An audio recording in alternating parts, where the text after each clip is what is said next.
Hello बच्चों, चलिए प्रश्न देखते हैं। एक संकर क्रॉस में F2 पीढ़ी में उत्पन्न विभिन्न जीनोटाइप का प्रतिशत क्या होता है। तो आइए जानते हैं हमारे प्रश्न की मुख्य अवधारणा।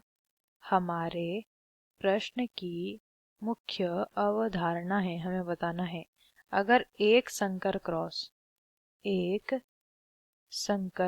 क्रॉस करवाया जाता है तो उसमें F2 पीढ़ी जो होती है, F2 पीढ़ी कौन सी होती है? द्वितीय पीढ़ी। प्रथम पीढ़ी के बाद जब संकरण होता है तो F2 पीढ़ी प्राप्त होती है।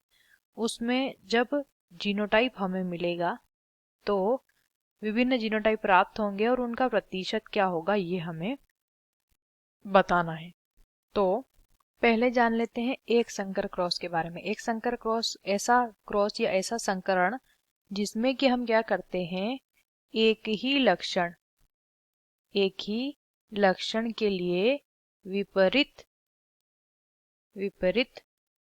पौधे या पौधों के मध्य, विपरीत लक्षण वाले पौधों के मध्य क्या कराते हैं, जब हम संकरण कराते हैं तो इस तरीके का संकरण क्या कहा जाता है? एक संकरण या एक संकर क्रॉस इसे कहते हैं। अब ये हम समझेंगे कि F2 पीढ़ी में इसके द्वारा जीनोटाइप का प्रतिशत क्या मिलेगा। तो पहले क्या करेंगे, एक संकर क्रॉस पहले हम प्राप्त करेंगे F1 पीढ़ी। वो कैसे प्राप्त होगी, हम जनक क्या क्या लेंगे देखिए। उदाहरण ले लेते हैं, एक लाल पुष्प वाला पादप और एक ले लेते हैं सफेद पुष्प वाला पादप। लाल पुष्प को हम लिख लेते हैं कैपिटल आर और सफेद पुष्प को हम लिख लेते हैं डब्ल्यू, ये हमारा स्मॉल w है। अब इनके मध्य जब हम संकरण कराते हैं तो एक तो मिलेगा हमें R और W, दूसरा मिलेगा R और W। ये क्या हो गया, ये हो गए हमारे जनक दोनों। ये हो गई F1 पीढ़ी। F1 पीढ़ी से हम लेंगे यहाँ पे, इन्हें लेंगे और इनके मध्य क्या कराएंगे, इनके मध्य संकरण कराएंगे F1 पीढ़ी के मध्य। तो जो हमारा RW है ये इससे संकरण जब करेगा तो ये हमारा पहला संतति प्राप्त होगी RR।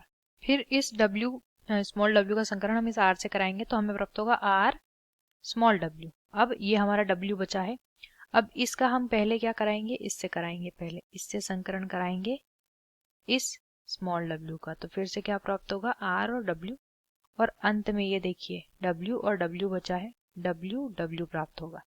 तो अब ये जो हमारी संतति हमें मिली है ये रेशियो हम लिख लेंगे। ये अनुपात हमने लिख लिया है जो हमें मिला है। देखिए एक ये जो हमें RR संतति मिली ये होती है शुद्ध लाल पुष्प वाली, ठीक है। उसके बाद RW ये दोनों हैं, ये दोनों को हम एक साथ ही लिख लेते हैं। ये दोनों है संकर लाल इन्हें हम कहेंगे संकर लाल पुष्प वाले पौधे।